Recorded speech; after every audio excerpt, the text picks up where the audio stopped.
मैं सोल्यूशन जी मैं solution share कर दूंगा।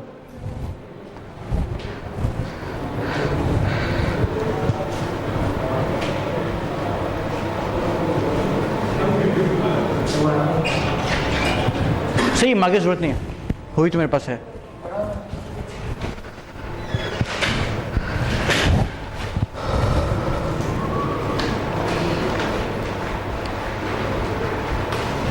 चलें शुरू करते हैं क्लास। सो लास्ट क्लास में हमने क्या किया था? If anyone remembers, last class में क्या डिस्कशन हुई थी?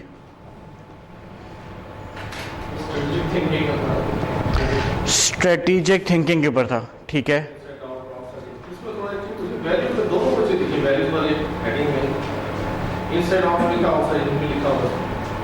दो डिफरेंट व्यूज हैं, आउटसाइड इन व्यू और एक इनसाइड आउट व्यू है। जो आउटसाइड इन व्यू है उसमें हायरार्कल की वो बात करता है, और इनसाइड आउट व्यू है उसमें वो वाई वाली स्ट्रेटजी है। जो हमने वाई वाली पढ़ी थी ना कि इनसाइड आउट क्या है, पहले वाई डिफाइन करते हैं, करना क्यों करना है जो करना है, और उसके बाद फिर बाहर बाहर लेवल्स में लेके जाते रहते हैं। So same is the pattern with stake holders, कि आप अंदर का अपना गोल आइडेंटिफाई करते हैं, वालेकुम अस्सलाम, अंदर का गोल आइडेंटिफाई करते हैं, गोल क्या है, what you want to do, और उसके बाद फिर आप उसके अकॉर्डिंगली अपने स्टेक होल्डर्स को अलाइन करते जाते हैं। सो this is the inside out view.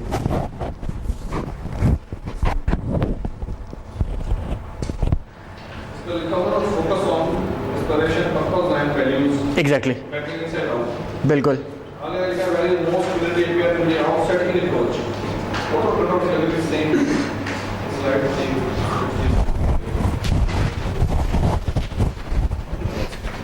ये लिखा है focus on aspiration purpose and values inside out में ये होगा, ठीक है। ये values most clearly appear in the outside in approach. ये वो थोड़ा सा कोई मिस्टेक है एक्सटर्नल स्टेक होल्डर पर। अच्छा, ये वैल्यूज़ ना with respect to external stake holders की वैल्यू की बात हो रही है, ठीक है। Inside out approach more easily accommodates the role of values and purpose in strategic decision making, और ये एक्सटर्नल स्टेक होल्डर्स की वैल्यू के पॉइंट से बात हो रही है कि इनकी आउटसाइड इन अप्रोच में इनकी वैल्यू ज़्यादा क्लियर होगी। इसके एक्सटर्नल में क्लियर होगी, इसमें इंटरनल में क्लियर होगी।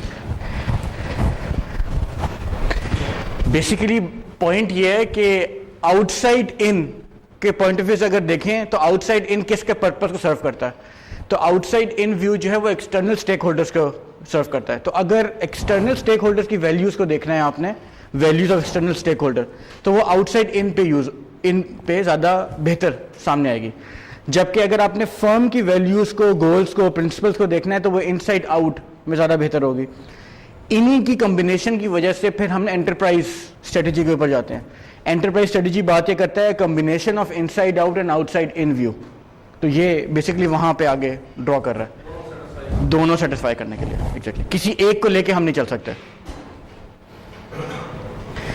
इसके अलावा पिछले लेक्चर में हमने क्या डिस्कस किया था? एनीवन?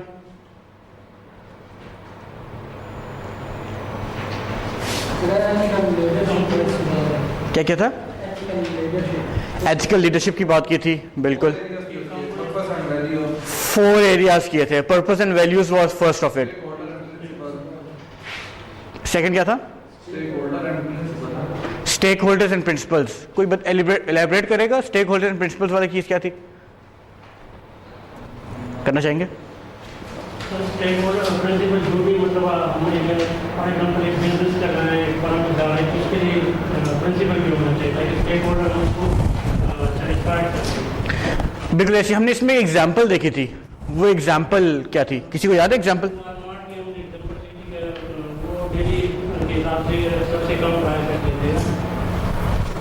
ठीक है, वॉलमार्ट की देखी, और इधर हमने ये बड़ी डिटेल एग्जाम्पल देखी थी स्टेक होल्डर्स एंड प्रिंसिपल्स की। यहाँ पे एग्जाम्पल देखी थी, जिस एग्जाम्पल में मल्टीपल क्वेश्चंस कर रहा था। किसका? एबर्ट कंपनी थी, बिल्कुल, फार्मास्यूटिकल कंपनी थी, उसके बारे में बात हो रही थी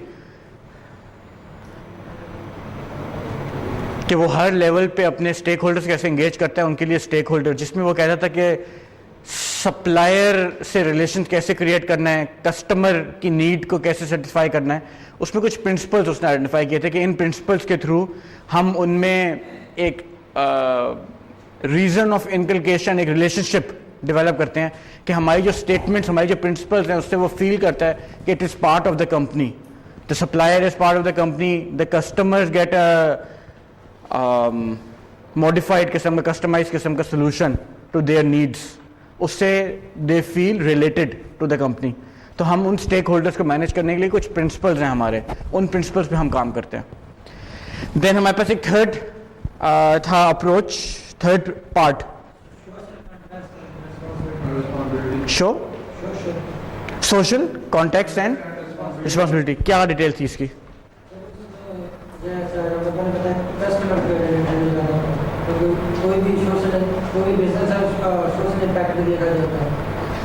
बिल्कुल, इसमें हमने एग्जांपल ली थी, अहमर के साथ हमने डिस्कस की थी वो एग्जांपल। अहमर के अलावा कोई बताए? सोशल कॉन्टेक्स्ट में बहुत अप्रोप्रिएटली फिट करती थी। Tobacco producing companies, yes, tobacco producing companies की, कि वो सोशल कॉन्टेक्स्ट में कैसे चीज़ों को लेके चलते हैं।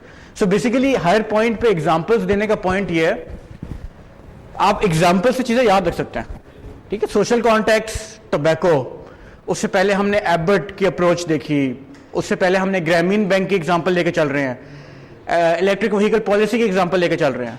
तो मल्टीपल ये जो 6-7 एग्जांपल्स लेके चलने का पॉइंट ये है कि आप हर एग्जांपल को मल्टीपल पॉइंट से रिलेट कर सकें। हो सकता है ग्रामीण बैंक इनमें से सब चीज़ें ना कर रहा हो, लेकिन टोबैको प्रोड्यूसिंग कंपनी उनमें से जो नहीं कर रहा ग्रामीण बैंक, वो टोबैको प्रोड्यूसिंग कंपनी कर रही हो। जो ये दोनों नहीं कर रही वो वॉलमार्ट कर रही होगी, ठीक है। तो 6-7 एग्जांपल्स मल्टीपल लेके चलने का पॉइंट ये है कि आप हर एग्जांपल से उस चीज़ को रिलेट कर सकें। फिर आपको वो चीज़ रट्टा लगाने की जरूरत नहीं पड़ेगी, रोड लर्निंग की जरूरत नहीं पड़ेगी, आपको वो पता चल जाएगा ये एग्जांपल यहाँ पे फिट होने वाली थी। अब उस एग्जांपल को, तो ये common man example, daily life examples हैं, उसको आप एग्जांपल से जब आपको याद आएगा क्या चीज़ था, तो you can further elaborate on it कि किस तरह की चीज़ की हम बात कर रहे थे, ठीक है। सो एवरीडे स्ट्रेटजीज हमने कुछ देखी थी लास्ट क्लास में, कुछ 7 स्ट्रेटजीज थी। एक जनरल ओवरव्यू, हमने एक स्लाइड देखी थी, उसकी जनरल ओवरव्यू देखा था कि वो स्ट्रेटजीज क्या है, लिस्ट हुई थी। किसी को याद है वो स्ट्रेटजीज कौन कौन सी थी? 7 स्ट्रेटजीज। आज हम उनको इलैबोरेट करेंगे वन आफ्टर अनदर।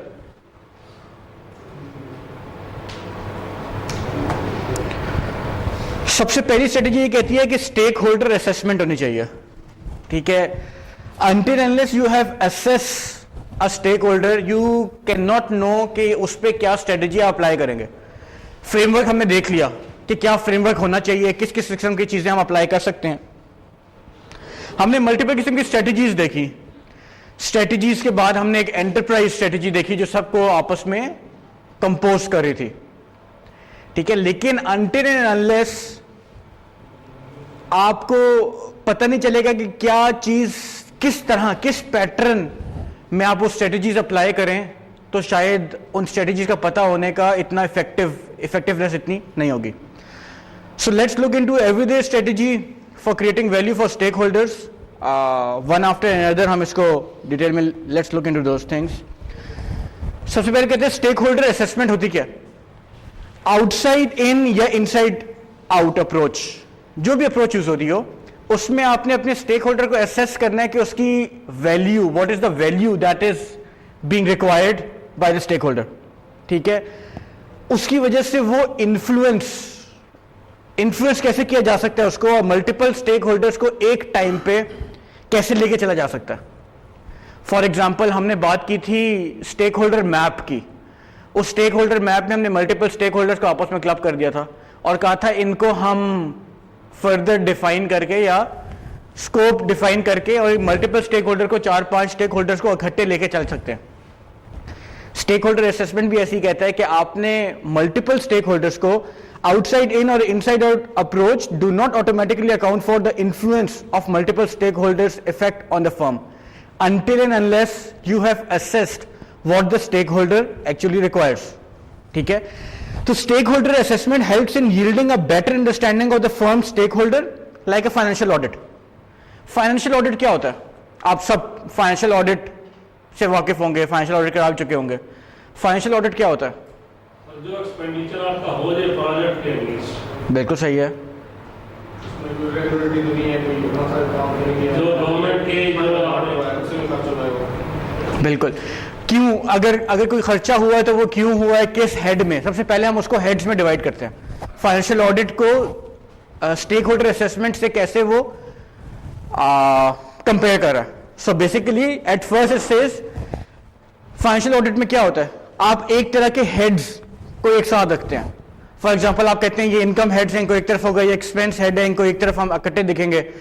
ये लेट्स से फिक्स एसेट्स के हैं, ये करंट एसेट्स के हैं, इनको हम इकट्ठे आपस में रिव्यू करेंगे। तो आपको क्लस्टर इन कर लिया, उनको क्लस्टर इन करके फिर उसके अंदर देखना शुरू करते हैं कि किस हेड में क्या एक्सपेंस हुआ है, किसमें क्या इनकम हुई है, जो एंट्री हुई है वो आगे सही हुई है कि नहीं हुई।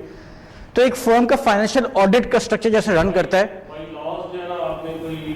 अप्लाई किए हैं कि नहीं किए, सही अप्लाई हुए हैं कि नहीं हुए, बिल्कुल। लेकिन इससे पहले वो ये देखता है कि किस पे क्या अप्लाई होना चाहिए था। वो जो कैटेगराइज किया ना, उसको इस पे क्या अप्लाई होना चाहिए था। ठीक है। सो स्टेक होल्डर असेसमेंट को भी हम सिमिलर पैटर्न में अगर याद रखना चाहें तो हम याद रख सकते हैं कि उसके भी स्टेजेस इसी किस्म की स्टेजेस है। सबसे पहले आपने उसको देखना है कि आपस में क्लब कर दिए, उसके बाद क्या बायलॉज अप्लाई होंगे उसके ऊपर। जो बायलॉज के ऊपर अप्लाई होंगे वो होंगे कॉर्पोरेट मिशन, कॉर्पोरेट गोल्स। ठीक है। जो स्टेक होल्डर असेसमेंट का प्रोसेस यहां पे दिया हुआ है, जो भी बायलॉज अप्लाई होंगे स्टेक होल्डर्स के ऊपर वो होंगे कॉर्पोरेट मिशन से रिलेटेड, कि आपका कॉर्पोरेट मिशन क्या है, आपके कॉर्पोरेट गोल्स क्या है, आपके कॉर्पोरेट वैल्यूज क्या है। वो कॉर्पोरेट वैल्यूज, मिशन और गोल उन स्टेक होल्डर्स को रूल करेंगे, क्योंकि आप उस एम्बिट के बाहर निकल के उनको एक्स्ट्रा फेवर नहीं दे सकते। आपको अपने गोल्स से, अपनी वैल्यूज से अलाइन रहकर स्टेक होल्डर को एसेस करना। Second is identifying stake holder interest. अब ये जो laws, rules, values, mission, goal, ये जो आपने आइडेंटिफाई कर लिया, इसके बाद आपने स्टेक होल्डर के इंटरेस्ट देखे। हर स्टेक होल्डर का इंटरेस्ट किस चीज से रिलेटेड है। फॉर एग्जाम्पल इफ वी से गवर्नमेंट ने ईवी पॉलिसी इंट्रोड्यूस की, तो गवर्नमेंट का इंटरेस्ट क्या हो सकता है ईवी पॉलिसी इंट्रोड्यूस करने की वजह से? फ्यूल कंजम्पशन को रिड्यूस करना है, फॉसिल फ्यूल्स लेट्स से। ठीक है। Second can be environment friendly होना है। Third can be competitive environment create करना है। तो अब आपने उसके एक स्टेक होल्डर, एक टाइप ऑफ स्टेक होल्डर को आपने पिक कर लिया और उसके इंटरेस्ट को आइडेंटिफाई किया कि उसके इंटरेस्ट क्या है, वो किन इंटरेस्ट की वजह से आपके साथ बिजनेस कर रहा है या वैल्यू क्रिएट हो रही है आपके साथ। ठीक है। Then identifying corporate strategy for stake holders. Government की कॉर्पोरेट स्ट्रेटेजी क्या है? For example it might be a 2030 का vision, it might be environment friendly या कार्बन फुटप्रिंट रिड्यूस करने के कोई स्ट्रेटेजी। ठीक है। बिल्कुल। जो भी उसमें जो आपका स्टेक होल्डर है उसकी कॉर्पोरेट स्ट्रेटेजीज क्या है उसकी। ठीक है। Then validation with stake holders. आपकी वैल्यूज, आपके स्टेक होल्डर के इंटरेस्ट, उनकी स्ट्रेटेजीज क्या ये अलाइन करती हैं, क्या ये वैलिडेट होती हैं, आपकी वैल्यूज और उनकी वैल्यूज आपस में वैलिडेट होती हैं। अगर तो वैलिडेट हो रही हैं तो जबरदस्त, अगर वैलिडेट नहीं हो रही इसका मतलब है आप लॉन्ग टर्म रिलेशन क्रिएट नहीं कर पाएंगे। ठीक है। So this is one of the approach कि स्टेक होल्डर की असेसमेंट आप कैसे कर सकते हैं। Emphasize on the underlying activity that a firm engages in और not in the activity itself and the impact on stake holders. Social reports की इसके एग्जाम्पल है। मतलब स्टेक होल्डर असेसमेंट जो है वो एम्फसाइज करती है अंडरलाइंग एक्टिविटी में, जिस एक्टिविटी में एक फर्म एंगेज हो रही है, ना कि उस एक्टिविटी इन इटसेल्फ में। हमने क्या बात की? हमने बात की हमारे फर्म के गोल, वैल्यूज, मिशन क्या हैं और जिसके साथ हम एक एक्टिविटी में इन्वॉल्व हो रहे हैं उसकी कॉर्पोरेट स्ट्रेटेजी क्या है। तो हमने ये नहीं कहा कि वो एक्टिविटी क्या कर रही है हमारे साथ, हमने ये कहा है कि उसकी स्ट्रेटेजी क्या है जिसकी वजह से वो एक्टिविटी हमारे साथ कर रही है। ठीक है। So is our set of strategy, value, mission, vision aligned with their corporate strategy or not? If it is aligned, मतलब ये assess करने का तरीका है। If it is aligned, बहुत अच्छी बात है। If it's not aligned, आप long term relation में नहीं फॉलोइंग कर सकते। ठीक है। For example, social reports. Social reports क्या करती हैं? One of the examples है इसकी social audits, social reports, वो या फॉर एग्जांपल कॉर्पोरेट गवर्नेंस के जो लेआउट्स होते हैं, ये चीजें शायद एक्टिविटी पे फोकस नहीं कर रहे होते, लेकिन ये how to perform a thing, उसके पीछे कंस्ट्रक्ट, मेंटल कंस्ट्रक्ट क्या है, उन चीजों पे एम्फोसिस कर रहे होते हैं. So if you know what is the mental construct behind an activity, तो आप उस स्टेक होल्डर को ज्यादा बेहतर तरीके से एसेस कर पाएंगे. और you can then look into कि if our vision, mission, values is aligned with theirs. If not, it's a transactional basis. If it is a relationship based. ठीक है, जो हमने शुरू में पढ़ा था, एक ट्रांजैक्शन बेस्ड होता है और एक रिलेशनशिप बेस्ड होता है. Then let's look into the second one. अच्छा, okay. So इसी assessment का एक conceptual guidelines है for managers. So in task 1 you state the corporate mission, values, vision. आपकी corporation की क्या values हैं, क्या mission है, क्या what is that you want to achieve. Second task में identify the interest of stakeholders. जो stakeholders जिनको आपने classify किया हुआ है, जिनको आपने club in किया है, उनके हर किसी के आपस में उनके interest क्या है उन stakeholders के. Then assessing corporate strategy for stakeholders and then validation with stakeholders. One key set of question here is to ask, how are we creating value for stakeholder? हम value क्यों create कर रहे हैं? This is the first most thing. And why is this the first most thing? क्योंकि from day one we have been studying कि relationships with stakeholders can only be managed with a mutual flow of value. ठीक है? So the first most question would be कि हम वो value कैसे create कर रहे हैं किसी और के लिए. ठीक है, then the next thing would be what is our assessment of how we are doing. हम वो वैल्यू कैसे ट्रांसफर कर रहे हैं, are we transferring it in an effective manner. हम उस प्रोसेस को असेस करेंगे.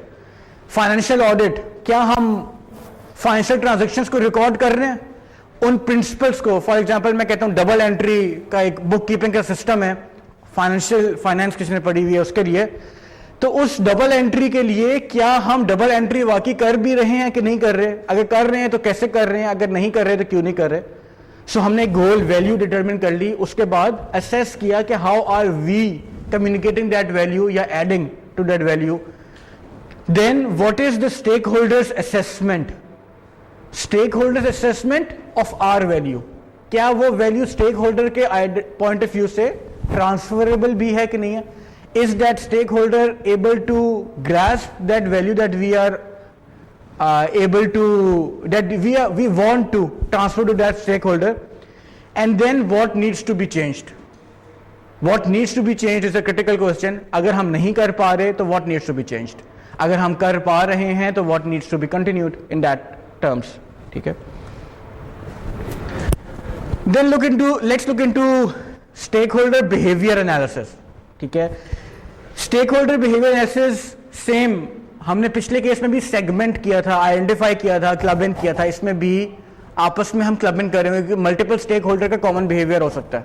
ठीक है, तो rather than looking into all different stake holders independently हम उनको क्लब इन करके देख रहे होंगे.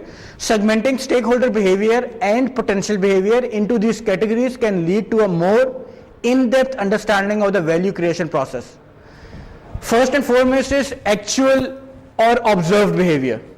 ठीक है, यानी कि आपका जो स्टेक होल्डर है उसका करंट बिहेवियर स्टेट क्या है, करंट स्टेट में वो आपको क्या, what is the relationship, current state of relationship between organisation and stake holder.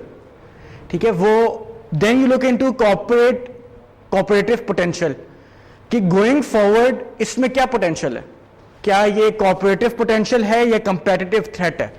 What is the competitive corporate potential. List concrete behaviors that could be observed in the future that would help the organization achieve its objective on the issue in question. ठीक है, so तीन stages हैं behavior analyze करने की. Comparative threat को पहले देख लेते हैं. Comparative threat list those behaviors that could be observed in the future that would prevent or help to prevent the organization achieving its goal.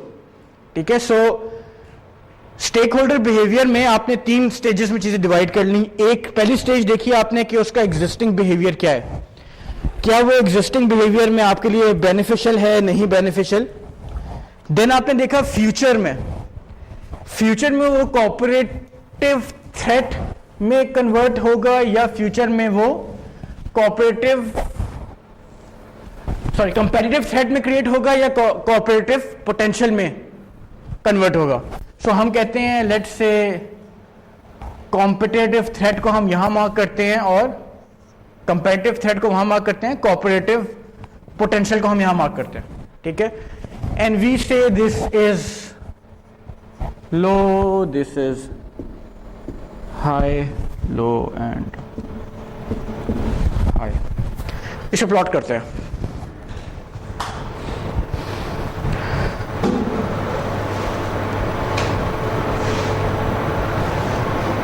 अच्छा ओके, हम स्ट्रेटेजी में देखते हैं। स्टेक होल्डर बिहेवियर एनालिसिस की एग्जांपल है। Let's go through this example first.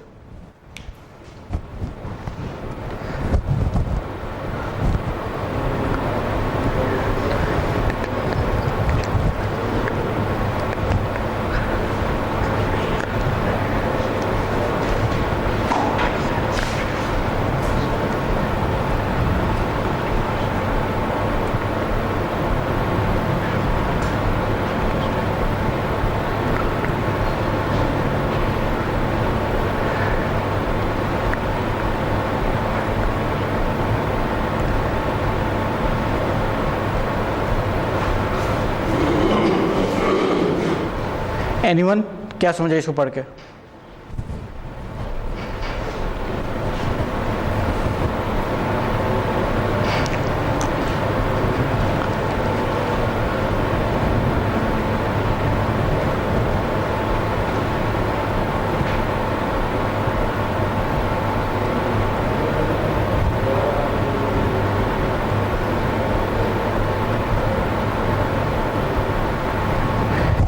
ABC एक company थी जिसने अपना एक स्टेक होल्डर के कंसर्न को देखने के बाद उसने कहा कि where does it fall.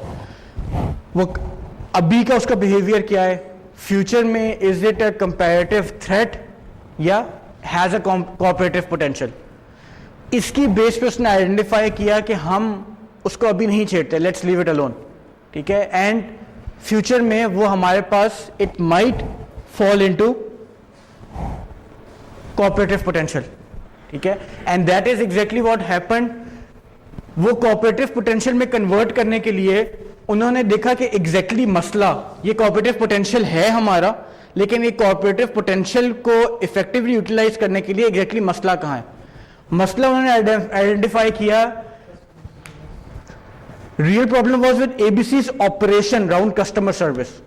Customer service के अराउंड एक मसला था जिसकी वजह से एबीसी कंपनी और स्टेक होल्डर ग्रुप आपस में अलाइन नहीं हो पा रहे थे, ठीक है।